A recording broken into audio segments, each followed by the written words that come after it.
Nah, jadi ekonomi internasional merupakan ilmu yang mempelajari tentang seberapa banyak sumber daya yang langka. Nah, maksudnya apa sumber daya yang langka? Contohnya apa sumber daya yang langka? Contohnya apa? Hmm? Nah, jadi bagaimana caranya bisa memanfaatkan gitu ya sumber daya langka tadi, kemudian bisa nanti dialokasikan. Kemudian tidak hanya dibutuhkan untuk kebutuhan negaranya saja, tapi juga nanti bisa, nah ruang lingkupnya adalah internasional. Jadi diekspor gitu ya barangnya tadi gitu ya. Nah, sumber daya langka ini nanti macam-macam ya, nanti terbagi menjadi dua. Ada yang human resources, manusia, dan natural resources, sumber daya alam. Ya, nah, nanti kita akan ada pembahasannya sendiri tentang ini ya, sumber daya ini ya, perpindahan faktor produksi nanti kita akan ada bahas tentang ini. Ya, nah jadi dalam artian apa namanya, bagaimana bisa memanfaatkan sumber daya yang tadi yang langka tadi untuk memenuhi tadi ya kebutuhan hidup manusia. Kemudian tidak hanya untuk misalnya negaranya saja, tapi dalam ruang lingkup kehidupan nasional. Ya, walaupun ya kita tahu bersama misalnya kan ada sumber daya yang terbarukan, ada yang tidak terbarukan yang dapat diperbaharui. Misalnya seperti batu bara itu dapat diperbaharui enggak? Ya jelas enggak gitu ya. Sudah dikeruk sudah ini ya habis ya. Kalau sudah dalam bentuk misalnya sudah digali semua, tidak ada lagi ya dia kan pasti pindah ke tempat yang lain gitu ya. Nah, ini adalah sebuah tantangan sih ya. Artinya bagaimana kalau kita bicara energi itu kan ada energi alternatif. Ya, misalnya kan ada banyak sekarang misalnya dikembangkan teknologi mobil listrik misalnya ya yang tidak menggunakan BBM. Oke, kita balik ke sini ya. Nah, alokasi sumber daya ini dipelajari dalam hubungan antara pelaku ekonomi. Nah, ini pelaku ekonomi suatu negara dengan negara lain. Jadi antara satu negara dengan negara lain itu saling bekerja sama. Ya, ada hubungan kerjasama. Nah, apakah mungkin Indonesia itu negara yang tertutup, yang tidak mau ada kerjasama dengan negara lain, yang tidak egois misalnya, kan tidak seperti itu ya. Kebanyakan negara kan pasti ada menjalin kerjasama dengan banyak negara. Kecuali satu ya, nanti ada iterasinya minggu depan pembahasannya tentang itu. Oke, banyak bentuk hubungan dalam kaitannya dengan ekonomi internasional yang meliputi perdagangan, investasi. Nah ini, jadi kalau ekonomi internasional itu, jadi jangan dianggap bahwa hanya sekedar perdagangan saja. Ternyata ada bentuk yang lain, ada investasi, pinjaman, bantuan, serta kerjasama internasional ya. Investasi itu contohnya gini, misalnya pernah ada mau investasi sebelum Cina ya, sebelum diambil oleh Cina kan ada investasi proyek kereta cepat Jakarta Bandung kan tadinya kan Jepang mau ada kerjasama ada investasi dari Jepang. Nah ternyata dibatalkan. Kemudian Indonesia lebih memilih apa namanya investasinya berasal dari Cina. Nah sehingga kita tahu sekarang apakah proyeknya sekarang berjalan mulus gitu ya tidak gitu ya. Banyak sekali masalah yang timbul sekarang ini ya. Oke. Ya cari aja nanti ya informasinya. Ada banyak sekali informasinya atau artikel-artikel mengenai hal ini ya tentang proyek kereta cepat yang sekarang ini ya update terbarunya ya. Nah, kemudian pinjaman. Nah, ini juga sama. Jadi tidak hanya perdagangan, ya pinjaman itu juga termasuk pinjaman loan. Pinjaman ya, pinjaman ini kan bisa saja tidak hanya dari satu negara ke negara lain, juga bisa ada lembaga, satu lembaga gitu ya. Satu lembaga itu kalau lembaga dunia itu namanya IMF, International Monetary Fund. Atau kalau Indonesia itu kan sekarang ini mungkin dengan IMF tidak ada lagi kerjasama. Terakhir itu kan zamannya SBY, zaman Soeharto dulu masih banyak ya pinjaman dari IMF. Nah, sekarang ini kan justru pinjamannya dari mana? Pinjaman yang sekarang kita banyak sekali berhutang ke negara tersebut. Negara apa? Negara apa? Yang sampai 7.000 triliun ya, US dollar kalau nggak salah ya. 7.000 triliun 7.000 triliun ya, 7.000 triliun. Dengan negara mana kita berhutang? Nggak tahu. Cina, Pak. Iya, Cina gitu ya. Update terbaru sih 6.007 sampai 7.000 ya. Oke, saya belum lihat lagi sih berita terbarunya. Nah, kemudian bantuan itu juga sama. Bantuan. Jadi bantuan itu bisa saja dalam bentuk kalau misalnya ada musibah bencana alam gitu ya. Dulu seperti tsunami 2004 kan banyak negara-negara lain terus serta membantu. Nah, itu juga termasuk hubungan internasional juga gitu, ekonomi internasional. Ya. Kemudian para pelaku mengadakan hubungan ekonomi internasional meliputi pihak. Nah, jadi siapa saja pihaknya? Bisa pemerintah, swasta maupun organisasi internasional. Contohnya apa organisasi internasional? Nah, ini adalah organisasi resmi gitu ya. Contohnya misalnya ada organisasi minyak dunia OPEC gitu ya. Walaupun sekarang rasanya ya, saya nggak tahu juga update terbaru. Kalau tahun lalu waktu saya ajarkan ke mahasiswa itu memang sudah keluar gitu ya. Saya lupa lagi update. Nanti ada informasi terbaru yang selalu saya update ya. Ada nanti kita belajar tentang organisasi internasional ya. Dulu pernah bergabung lagi, terus keluar lagi gitu ya. Nah, keluar masuk ya. Nah, OPEC ya. Nah, kemudian nah, ini adalah kondisi neraca perdagangan Indonesia total periode 2016 sorry ya, ini salah. 2016-2021. Jadi maksudnya neraca perdagangan, nah ini kondisi gambaran perdagangan internasional kita. Ya. Nah, neraca perdagangan itu perbandingan ekspor dengan impor. Coba kita lihat ya. Nah, kalau total perdagangan ini kan ekspor plus impor ya. Ini hasilnya ya, ini penjumlahan ini. Nah, kalau ekspor kita lihat nih, ini dalam juta ya, US dollar, berarti 145.186.000. Ya, kita lihat perkembangannya dari tahun ke tahun ya. Ini ada kenaikan, kemudian ada penurunan 167. Ya, ini ada penurunan. Nah, ini kalau tidak salah 2018-2019 ini kenapa terjadi penurunan? Karena di Amerika waktu itu ada yang namanya krisis ya. Krisis perumahan apa ya namanya, mortgage ya kalau nggak salah ya. Nah, sempat terjadi krisis di Amerika gitu ya. Nah, jadi ketika Amerika terjadi krisis, dampaknya ya seluruh dunia termasuk kita juga gitu ya. Makanya terjadi pengurangan. Ya. Sampai 2020 juga. 2020 kenapa pengurangan? Kenapa nih berkurang? Ada apa di tahun 2020? Kira-kira. COVID-nya melonjak, Pak. Ya.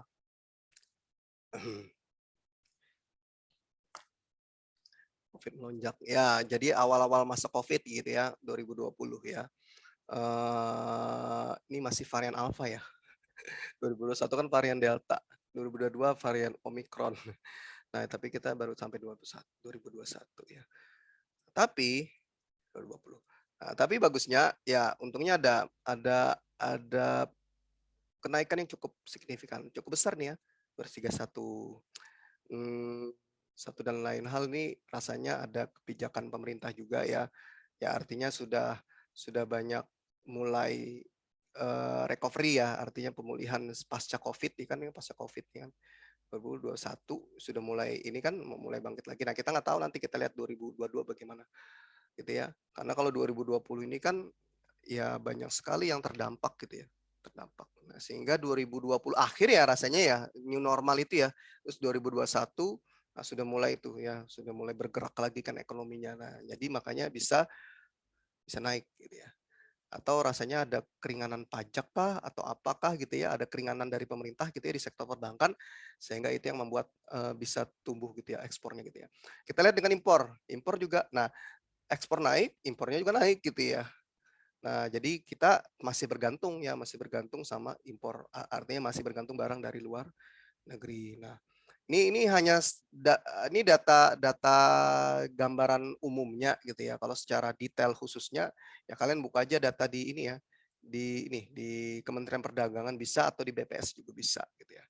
Cuman kita tidak banyak membahas ini lebih jauh ya. Tidak banyak membahas lebih. Kalau dulu pernah 2015 saya menyuruh mahasiswa antar negara gitu ya, misalnya dari sektor mana Indonesia dengan Amerika misalnya, nanti dilihat datanya gitu ya. Tapi kalau sekarang nggak usah lah ya. Kita yang nggak usah terlalu sedetail itu ya. Kalau sedetail itu sebetulnya nanti masuk. Saya dulu pernah ada mata kuliah ekonomi internasional 2, nah itu lebih fokus lagi ke situ ya. Kalau ini kan secara umum aja dulu. Ya kalian pusing juga nanti kalau terlalu banyak data-data yang di apa namanya ya ditampilkan gitu ya. Nah sedikit-sedikit aja dulu ya. Nah kemudian naik sempat turun ya. Nah, ini juga sama kan waktu ada krisis di Amerika, Cina yang mulai merajalela itu Cina ya. Nah, tapi tapi ini pengaruh juga nih rasanya dari Amerika ya. Krisis yang apa itu? Saya lupa namanya, krisis perumahan apa gitu ya di Amerika Serikat kan sempat ada krisis ya 2018, 2019 lah ya. Nah, ini terus turun lagi 141. Nah, ini bagus ya. Walaupun di sini juga sama ya, nih kondisinya kan juga sama nih. Ini kenapa? Ini sama karena COVID, pandemi ya. Pandemi. Impor pun juga dulu banyak alat kesehatan gitu ya, APD gitu ya. Nah, yang lain-lainnya ya masih terdampak, masih sulit. Negara lain juga kan masih sulit untuk ini ya. Kemudian 2020, 2021, nah sama ada kenaikan juga. Ini tadi ya, sudah ada kebijakan dari pemerintah yang melonggarkan ya karena apa namanya yang sudah mulai new normal, kemudian banyak kebijakan yang meringankan tadi ya dari pelaku usaha. Kita lihat baru ini kondisi neraca perdagangan perbandingan antara ekspor dan impor. Coba lihat di sini. Ada yang plus, ada minus. Kenapa ada yang plus dan ada yang minus di sini? Plus ini kenapa, minus ini kenapa coba? Ada yang bisa ngasih jawaban. Ini kenapa plus, kenapa ini minus? 2 tahun kita minus. Artinya apa?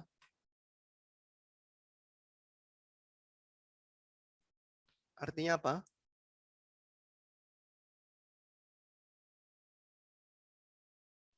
Impornya lebih besar daripada ekspor, Pak. Yang mana? Yang minus atau yang plus? Yang minus maksudnya. Iya, impornya lebih besar daripada ekspor. Ya, jadi lebih besar impor daripada ekspor. Artinya apa? Kalau misalnya ini minus, kalau ini kan berarti ini plus gitu ya artinya ya. Untung, bukan untung sih. Ini kita tidak bicara untung rugi enggak ya. Kondisi neraca perdagangannya ya ada min ada plus. Nah, disebut apa nih kalau istilah akuntansinya? Kalau ini plus, kalau ini minus. SD, singkatannya SD. Singkatan, inisial.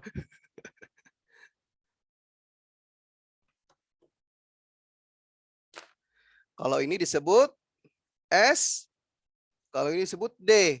S,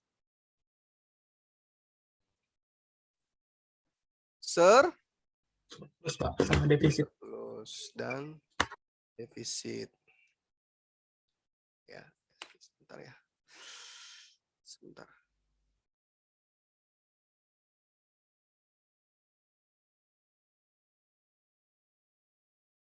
Oke, nah kemudian, next ya. Ini grafiknya mungkin nggak usah terlalu ini ya, ini grafiknya. Ini saya nggak tahu kenapa bisa hilang nih ya, ini saya nih. Sorry. Ininya tidak ada nih data ininya nih, saya nggak tahu. Padahal sudah saya utak-atik, kok tetap hilang aja ya. Cuman nanti acuannya tetap ngambil dari data sebelumnya aja ya. Nah ini pergerakan dalam bentuk grafik ya.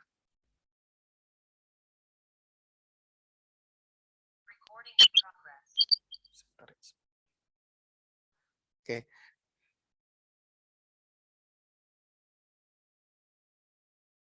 Nah, lalu hubungannya antara ilmu ekonomi internasional dengan ilmu ekonomi umum. Nah, ini tadi yang saya ini di awal juga sudah ini ya.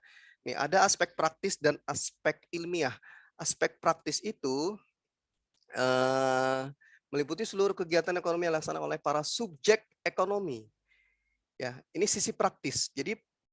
Jadi semacam implementasinya gitu ya, pelaksanaannya gitu ya. Siapa yang melaksanakan, siapa yang mengimplementasikan nih para subjek ekonomi. Siapa aja ya baik perorangan atau badan pemerintahan dari suatu negara dengan subjek ekonomi dari negara lain. Jadi dari satu negara dengan negara lain gitu ya. Ada hubungan atau kerjasama dua negara itu disebut apa? Ini pelajaran Bilateral. SD. Pelajaran SD. SD itu rasanya udah pernah belajar ini. Bilateral sama kalau banyak negara itu Multilateral, Pak. Wow. ya, itulah ya pokoknya ya. Ya. Jadi misalnya hubungan Indonesia dengan Malaysia. Nah, bagaimana mereka tadi mengimplementasikan tadi hubungan kerjasama di antara keduanya, ya pihak-pihaknya yang bekerja sama ini, nah itu dipandang dari aspek praktis. Kemudian kalau aspek ilmiah, sisi ilmiahnya itu bagian dari ilmu ekonomi umum atau sebagai cabang dari ilmu ekonomi umum dan merupakan bagian yang menurut sifat-sifatnya dapat dijadikan sebagai suatu objek yang berdiri sendiri. Nah, ini lebih apa namanya ya, ke teorinya gitu, ilmunya tadi ya, bagian dari ilmu ekonomi umum ya, termasuk tadi ya mikro, makro. Kalau mikro itu kan kalian belajar pasar gitu ya, belajar hukum permintaan, hukum penawaran. Permintaan itu bagaimana? Kalau harga naik, permintaan. Hukum permintaan itu apa? Kalau harga naik, permintaan? Turun, Pak. Kalau penawaran, harga naik, penawaran? Ini kita nanti ada bahas tentang ini ya, permintaan, tapi ini permintaannya ini antar negara ya.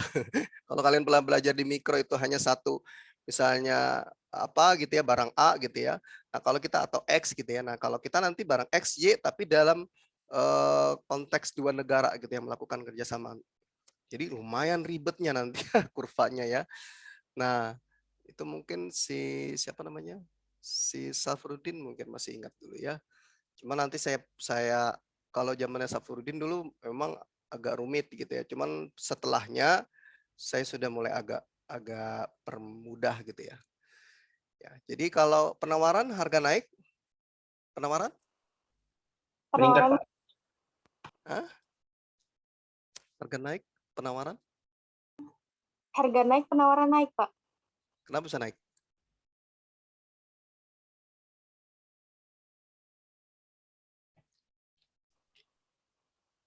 Berarti kan nawar terus, Pak. Jadi tawarannya naik. Ya, jadi kalau harga naik, nah makin banyak juga yang menawarkan barang tadi gitu ya. Maksudnya dari produsen lain juga banyak menawarkan sehingga ya terjadi kenaikan penawaran gitu ya. Gitu ya, maksudnya gitu ya. Jadi kalau misalnya gini, kalau dulu jadi mengurangi apa ya contohnya? Misalnya gini, kalau dulu taunya mie instan itu misalnya hanya Indomie gitu ya. Misalnya ya, Indomie. Terus mahal misalnya harganya ya. Nah, misalnya harganya naik. Terus kenapa penawaran naik? Nah, artinya nanti akan muncul pesaing-pesaingnya. Muncullah mie sedap, muncullah banyak produsen mie instan yang lain gitu ya. Nah, itu ya. Oke, nanti kita akan ada bahas juga ya tentang penawaran dan permintaan. Ya. Nah, kalau makro dari segi makronya itu dari kebijakan tarif untuk ekspor, untuk impor ya. Ya, nanti kita akan ada bahas itu juga. Nah, kebijakan negara, kebijakan pemerintah, nah itu kan masuk makro ya. Jadi pernah dulu belajar menghitung pendapatan nasional, Y, C, I, G, X, M, ya kan? X min M. Nah, X min M berarti ekspor dikurangi impor. Ya, oke. Nah, itu tadi ya aspek ilmiah. Kemudian berapa sudah ini ya? Saya harus percepat ya. Nah, perbedaan harga barang. Ini penyebab terjadinya perdagangan internasional. Pertama adalah perbedaan harga barang. Apa namanya? Maka bisa terjadi perdagangan internasional. Ya, artinya misalnya ada penawaran dari Cina yang menawarkan harga yang lebih murah. Nah, pasti dari produsen, para importir ini kan pasti ingin bagaimana mereka menjual produknya di dalam negeri terus bisa dapat untung banyak gitu ya. Ya, terus mereka imporlah dari Cina. Nah, karena ada perbedaan harga, dari Cina murah, makanya mereka melakukan impor. Nah, itu karena ada perbedaan harga barang ya. Nah, seperti itu ya. Nah, kemudian nah itu terkenal misalnya Cina itu dengan barangnya yang murah ya. Tapi belum tentu juga sih sebanding dengan kualitas ya. Tapi kalau orang Indonesia itu kan pasti taunya murah dulu ya. Maunya sih murah dan bagus gitu ya barangnya ya. Oke, selain perbedaan harga barang juga ada hasil produksi. Hasil produksi ini adalah setiap negara mempunyai modal. Nah ini, setiap negara itu kan pasti memiliki modal yang berbeda. Apakah semua negara itu kaya? Apakah semua negara itu seperti negara Amerika Serikat? Kan enggak gitu ya. Ya mungkin sebanding dengan Amerika Serikat ya negara Eropa gitu ya. Negara Eropa, Inggris, Australia termasuk negara maju, Jepang gitu ya, Cina. Indonesia masuk di jajaran negara yang tadi saya sebutkan enggak? Hah? Ini Amerika, Cina lah, Jepang, apa tadi? Amerika sudah ya. Misalnya Inggris gitu ya, Australia.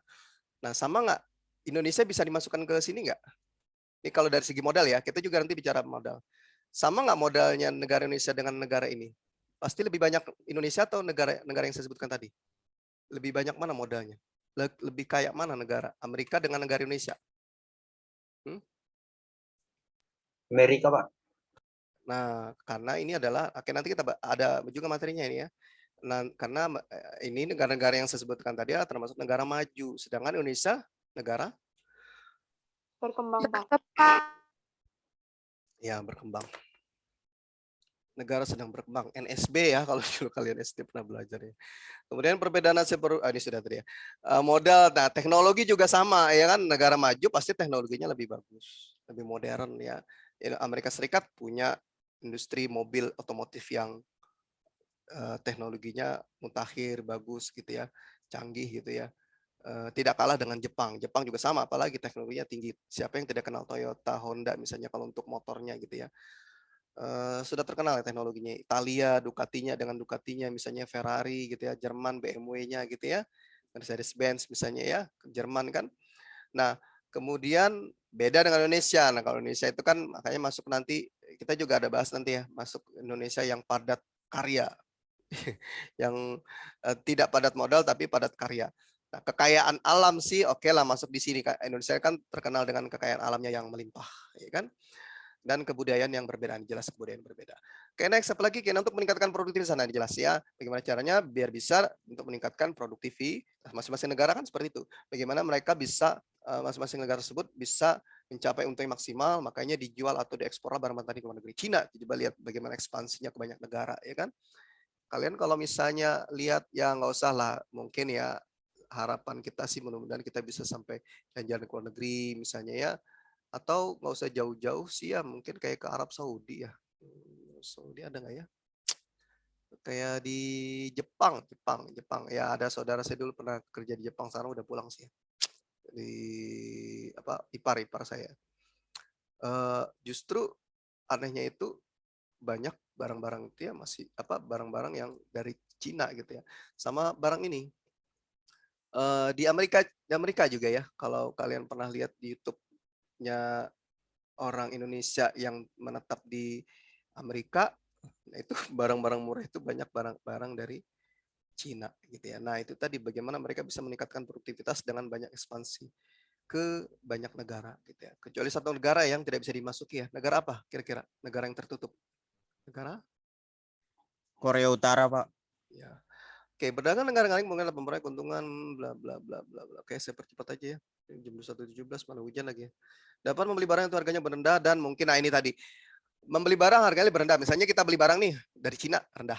Ya kan iklan kan banyak kalau kalian di Facebook atau Instagram itu kan berseliweran iklan importir.org, importir.com dan lain sebagainya gitu ya menawarkan ayo siapa yang mau jadi importir dengan hanya berapa juta bisa jadi importir gitu ya. Nah, tentu kita impor barang itu misalnya kita kalau kalian sering transaksi belanja di Shopee, misalnya beli alat apa ya? Aduh saya lupa ya. Alat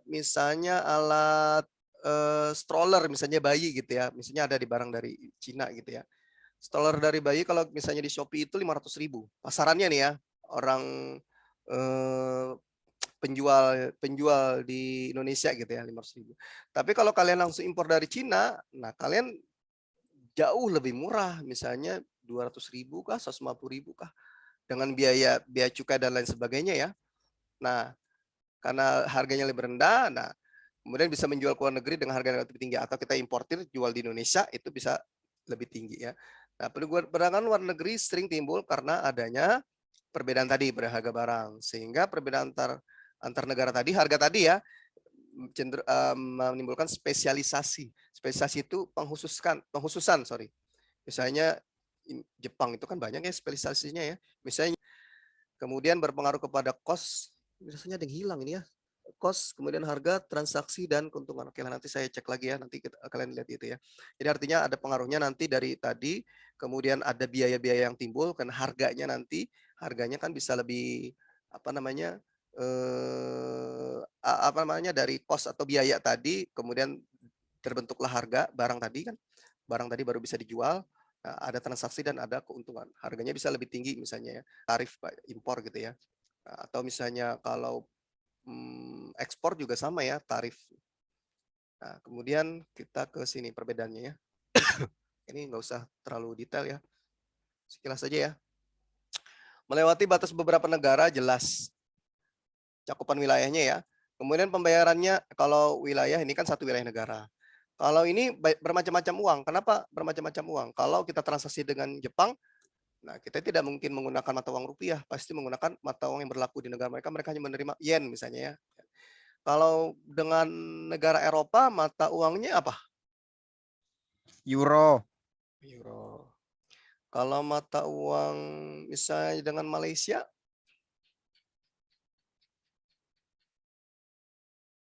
Ringgit. nah itu ya pokoknya ya. Dengan Filipina,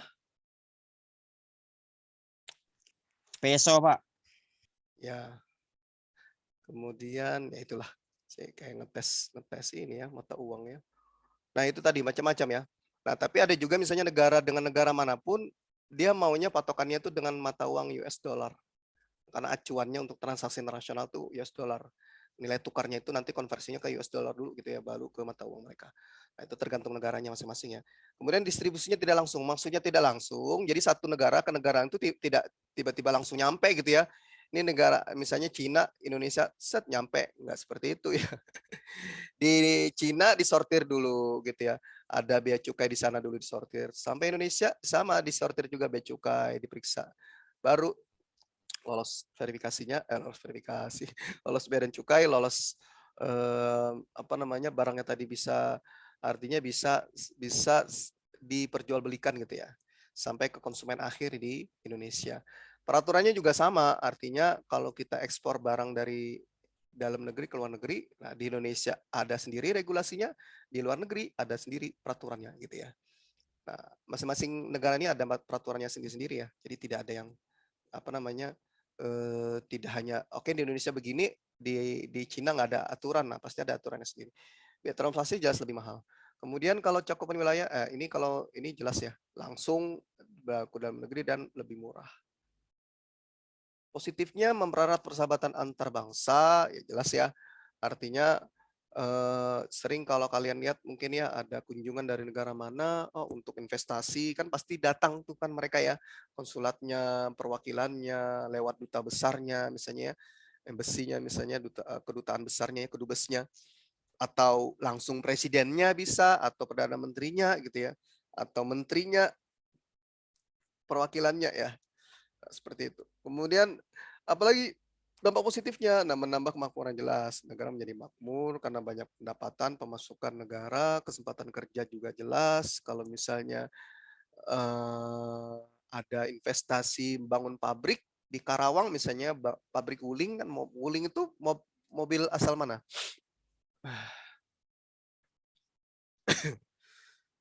Mobil asal mana? Jepang ya?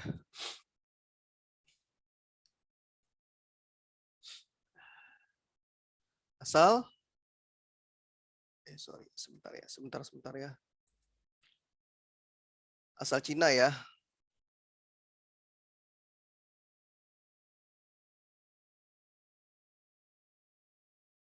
Bentar ya.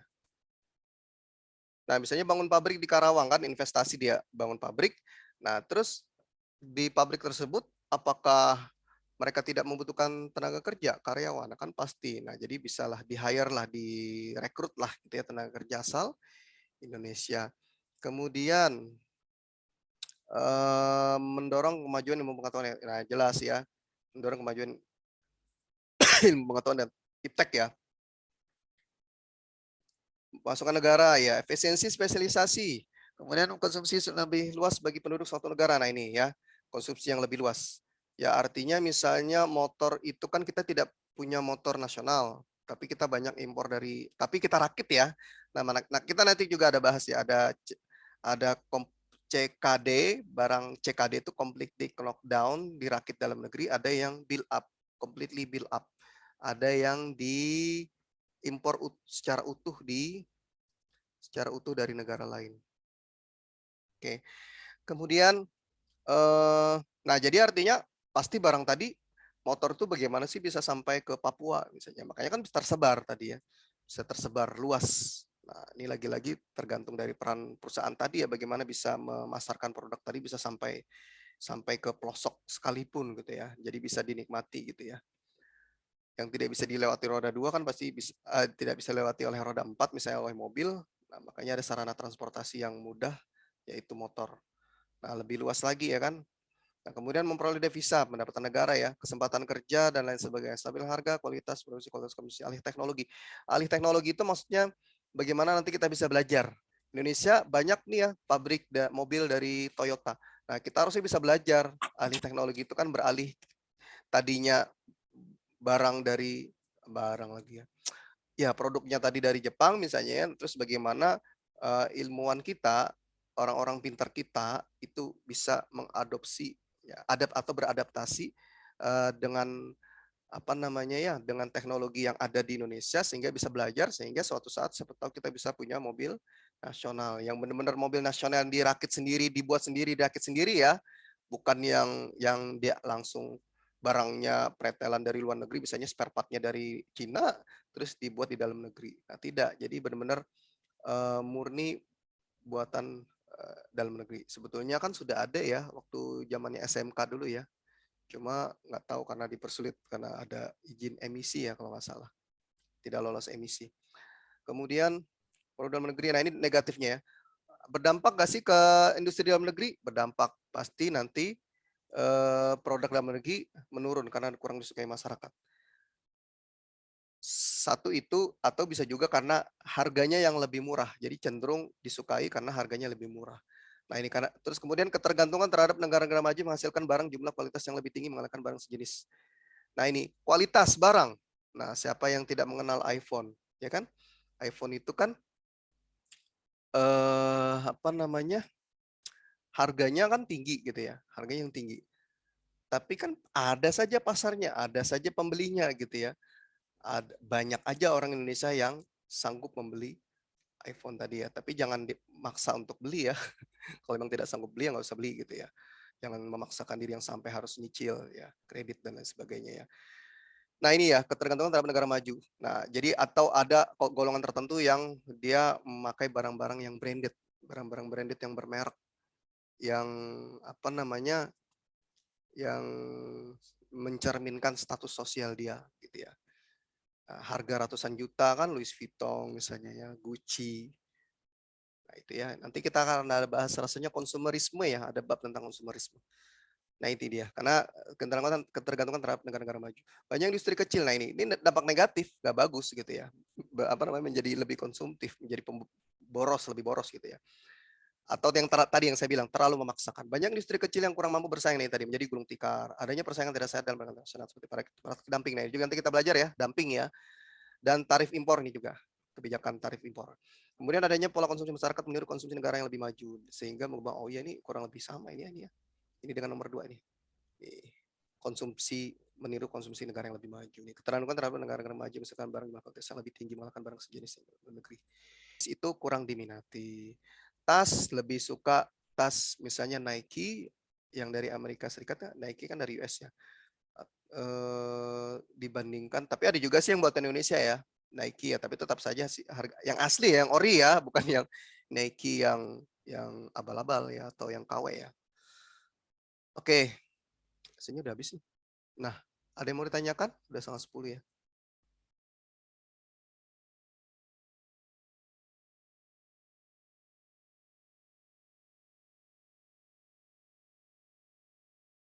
Nyalakan semua dulu videonya. Ada yang mau ditanyakan? Jelas ya? Bab 1 ini kita lebih ke semacam pengantar saja gitu ya. Memperkenalkan apa sih ekonomi internasional, kemudian manfaatnya, tadi dampak positifnya, dampak negatifnya. Kemudian dilihat dari aspeknya, tidak ada aspek praktis, ada aspek ilmiah. Apalagi tadi ya. Nah, pemaparan data apa tadi itu? Neraca perdagangan internasional. Jadi sudah paham ya membaca neraca perdagangan internasional itu kita bandingkan ekspor dan impor. Kalau positif berarti surplus ya. Kalau negatif berarti atau lebih banyak impor ya atau defisit. Kondisi neraca perdagangan. Ada yang mau ditanyakan? Sudah jelas semua? Kalau tidak ada saya absen ya. Nyalakan dulu semua videonya.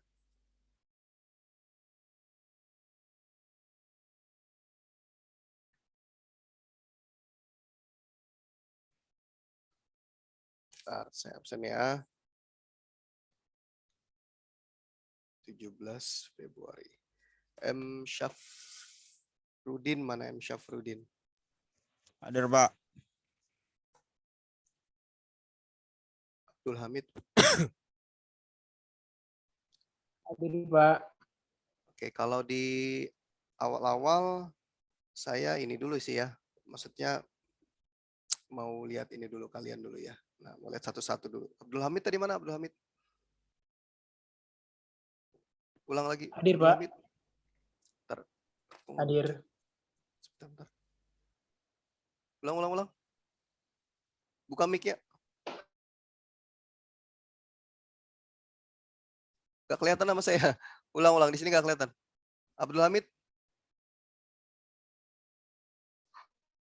Hadir, Pak. Ahmad Adam. Hadir, Pak. Ade Fitriani. Hadir, Pak. Dede Bagus Novanto. Pak. Ada dia. Oke. Devalda Rahmadaniyah. Hadir, Pak. Erika Nurhuda Salelua ya. Ya, hadir, Pak. Mana? Oke. Via Rostiara Alfian. Hadir, Pak. Hafizah Afriani Pakpahan. Hadir, Pak. Mana dia? Oke. Kenapa keluar masuk ini jaringan kayak ini? Bentar ya. Putri Fardian. Karisma Handayani. Hadir, Pak. Larasati Sulistyo. Hadir, Pak. Luciana Anin. Hadir, Pak. Mahdalena. Hadir, Pak.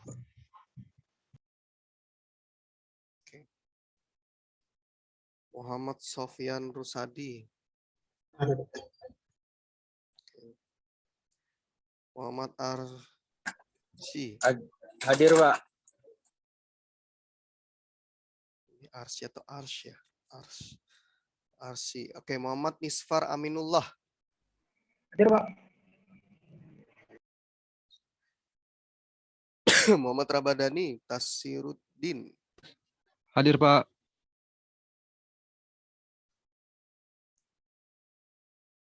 Rizky Risandi. Muhammad Rizky Risandi. Hadir, Pak. Nah, kalau absen begini lama ya. Nanti kalau berikutnya saya nggak panggil lagi kok. Saya langsung lihat dari partisipan. Makanya saya suruh kalian pakai NIM spasi nama ya. Agus, Muhammad Agus. Hadir, Pak. Hadir. Musdalipah. Hadir, Pak. Novi Intan. Hadir, Pak. Mana dia? Oke. Coba lagi ya. Ntar dulu. 21. Oh, oke. Nurlianti. Hadir, Pak. Nurul Sri Wahyuni. Hadir, Pak. Putri Fadia Hanum. Mana? Tadi ada perasaan terus keluar masuk lagi. Mana Putri? Keluar ya. Mana? Hah? Mana dia? Enggak, Putri Fadia Hanum.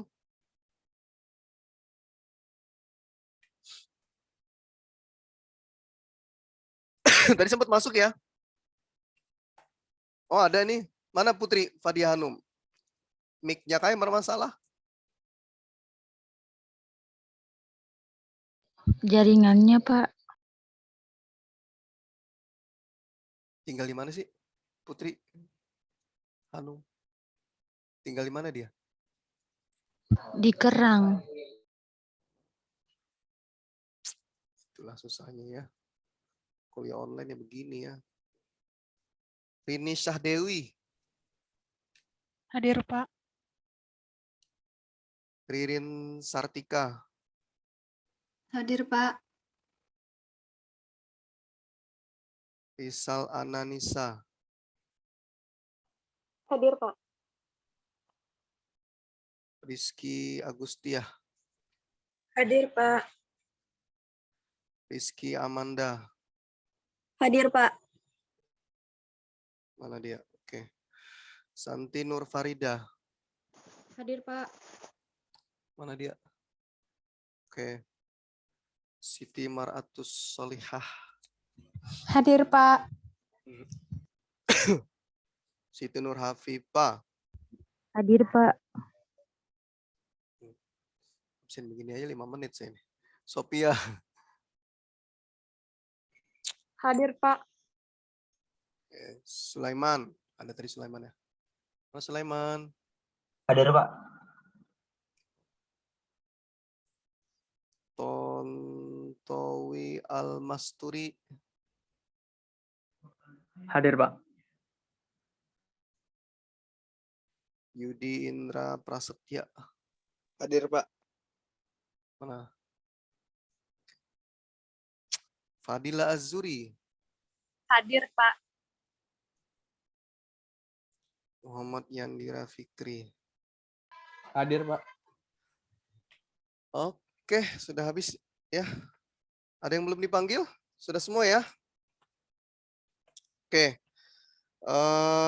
Dengan demikian saya akhiri pertemuan kita pekan ini. Insya Allah kita akan ketemu minggu depan di hari dan jam yang sama. Tolong di hari Sabtu. Nah, tolong di hari Sabtu ada waktu untuk mengerjakan kuis. Waktunya tenang aja, saya nggak kasih waktu. Oh, sejam waktunya enggak ya? Ada beberapa jam. Siapa tahu ada sibuk atau apa gitu ya. Apa namanya? Ya, artinya kalau lewat dari itu saya tidak akan buka kembali ya. Ya, saya tidak akan buka kembali. Nah, juga minggu depan itu harus sudah terkumpul data kelompok ya. Tadi yang jadi perwakilan kelas karena sudah 2 cewek ya kelas lainnya, jadi saya minta cewek juga deh. Rizal Ana ya tadi rasanya diminta sama Sulaiman ya. Iya, bener ya? Iya, Rizal Ana kah? Iya, Pak. Ya udah Rizal Ana itu nanti tolong WA ke saya ya, Rizal Ana ya. Baik, Pak. Nanti saya masukkan ke grup khusus perwakilan gitu ya. Nanti akan ada instruksi bahwa harus sudah ada data kelompok yang terkumpul, maksudnya nama-namanya ya. Jadi ada 6 kelompok ya. Masing-masing antara 6 dan 7. Jadi tidak boleh 8, tidak boleh 5 ya. 6 dan 7. Ya. Oke, mungkin ini saja dari saya. Jangan lupa nanti kuisnya dikerjakan karena ini lumayan untuk ini ya, poin-poin lagi apa namanya nilai untuk tugas ya. Oke, saya akhiri. Oh ya, jangan lupa sambil mencari-cari judul ya, karena nanti saya juga akan tentukan mungkin 2 minggu kalau untuk judul ya. Tapi nanti saya sortir dulu layak atau tidaknya nanti judul untuk bisa kalian jadikan makalah dan kemudian dipresentasikan. Oke, saya akhiri pertemuan kita minggu ini. Kita ketemu lagi minggu depan. Selamat malam, wabillahi taufiq wa hidayah. Wassalamualaikum warahmatullahi wabarakatuh. Saya end meeting ya.